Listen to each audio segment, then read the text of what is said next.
تو سب نے سجدہ کیا سوائے ابلیس کے، اس نے انکار کیا اور غرور کیا اور ہو گیا کافروں میں سے۔ دیکھو یہ کتنے غور و فکر کی بات ہے کہ اللہ تعالیٰ نے حکم دیا فرشتوں کو حضرت آدم علیہ السلام کے آگے جھکو، سجدہ کرو، اور ایک فرشتے نے اللہ تعالیٰ کی بات نہ مانی نہ مانی، اور وہ کافروں میں سے ہو گیا۔ یعنی اس نے انکار کیا، منکر ہو گیا، اور اس نے یہ کیوں کیا؟ تکبر میں تو اس سے زیادہ بہتر ہوں۔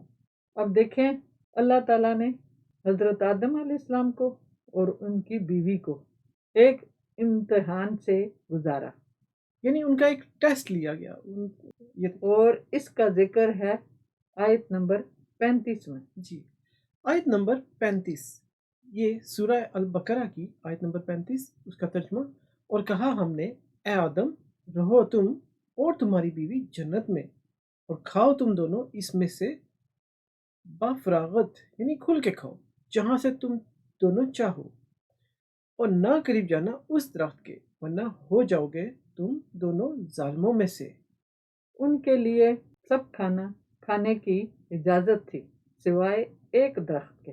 جی، اس کے بعد ابلیس نے ان کے ساتھ کیا کیا، اس کا ذکر آیت نمبر 36 میں ہے۔ جی، آیت نمبر 36 کا ترجمہ: پھر بھسلا دیا دونوں کو شیطان نے اس سے، پس نکلوا دیا دونوں کو اس سے، تھے وہ دونوں جس میں، یعنی وہ دونوں جنت میں تھے، اور شیطان نے بہلا بسلا کر ان کو غلطی کرنے پر مجبور کر دیا، یعنی انہوں نے اس درخت سے وہ والا پھل کھا لیا جس سے اللہ تعالیٰ نے ان کو منع کیا تھا۔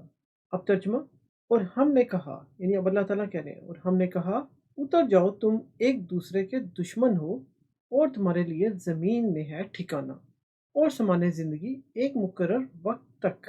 اور دیکھیں یہاں پہ غور کرنے والی بات ہے کہ جی، اللہ تعالیٰ فرماتا ہے کہ تم دونوں ایک دوسرے کے دشمن ہو، یعنی شیطان اور انسان ایک دوسرے کے دشمن ہیں۔ جی، اور اللہ تعالیٰ نے یہ بھی فرمایا کہ تم دونوں اتر جاؤ زمین پہ، تمہارے لیے کھانا پینا وہاں موجود ہے۔ جی، تو اس دن سے انسان اور شیطان ابلیس ایک دوسرے کے دشمن ہی ہیں، بالکل، کہ اگر ہم کوئی بھی اچھا کام کرنا چاہتے ہیں تو وہاں ہمیں شیطان روک دیتا ہے، کیونکہ وہ ہمارا کھلا دشمن ہے۔ اور جب ہم کوئی شیطانی کام کرتے ہیں تو وہ شیطان خوش ہوتا ہے کہ جو ہم کوئی اس سے ہٹ کے، اچھے کام سے ہٹ کے کوئی کام بھی کرتے ہیں، یعنی وہ برا کام جو بھی ہو، تو شیطان اس پہ خوش ہوتا ہے اور اچھائی سے انسان کو دور کر دیتا ہے۔ ایسے اس لیے شیطان ہوا انسان کا کھلا دشمن۔ صحیح۔ چلو حضرت آدم علیہ السلام سے غلطی ہو گئی کہ انہوں نے شیطان کی بات مان لی، تو کیا انہیں معافی ملی اس پر؟ جی، اس کا ذکر آیت نمبر 37 میں ہے، سورہ بقرہ کی آیت نمبر 37 کا ترجمہ: پھر سیکھے آدم نے اپنے رب سے کچھ کلمات، پھر توبہ قبول کر لی اس نے اس کی، یعنی اللہ تعالیٰ نے حضرت آدم علیہ السلام کی توبہ قبول کر لی، کیونکہ اللہ تو ہر چیز جانتا ہے، تو اس وقت اللہ نے حضرت آدم علیہ السلام کو کلمات سکھائے، اور حضرت آدم علیہ السلام نے پھر توبہ کی۔ جب توبہ کی تو اللہ تعالیٰ نے توبہ قبول فرمائی۔ آیت نمبر 37 کا ترجمہ: بے شک وہ بڑا معاف کرنے والا، بہت رحم کرنے والا ہے۔ کیا بات ہے اللہ تعالیٰ کی شان کی۔ اب آیت نمبر 38 میں اللہ تعالیٰ نے کیسا حکم دیا؟ جی، سورہ بقرہ آیت نمبر 38، ترجمہ کچھ یوں ہے: ہم نے فرمایا اتر جاؤ، یعنی اللہ تعالیٰ کہہ رہے ہیں کہ ہم نے فرمایا اتر جاؤ یہاں سے تم سب، یعنی حضرت آدم علیہ السلام، ان کی بیوی اور شیطان کو اتار دیا وہاں سے جہاں وہ عیش و آرام میں تھے، جنت میں تھے۔ بس جب پہنچے تمہارے پاس میری طرف سے ہدایت، تو جس نے پیروی کی میری ہدایت کی تو نہ ہوگا کچھ خوف ان کو، اور نہ وہ غمناک ہوں گے۔ اب دیکھیے، اللہ تعالیٰ نے تو اتار دیا زمین پر حضرت آدم اور ان کی بیوی کو، اور ساتھ ہدایت بھی دے دی کہ میری ہدایت کے مطابق زندگی گزارنی ہے، اگر گزاریں گے ہدایت کے مطابق تو کوئی غم یا خوف نہ ہوگا، عذاب کا جس کا اللہ تعالیٰ نے ذکر قرآن پاک میں کر رکھا ہے۔ جیسے کہ ہم عمل کریں اچھی باتوں پہ تو اللہ تعالیٰ اس کو کبھی مایوس نہیں کرتا، اچھے کام کرنے والوں۔ اچھے کام کا صلہ تو اچھا ہی ہے، اور جو اللہ تعالیٰ نے راستے بتائے ہیں زندگی گزارنے کے، ان پر چلتے رہیں ہم، ان پر چلتے رہیں تو کامیابی ہی کامیابی ہے۔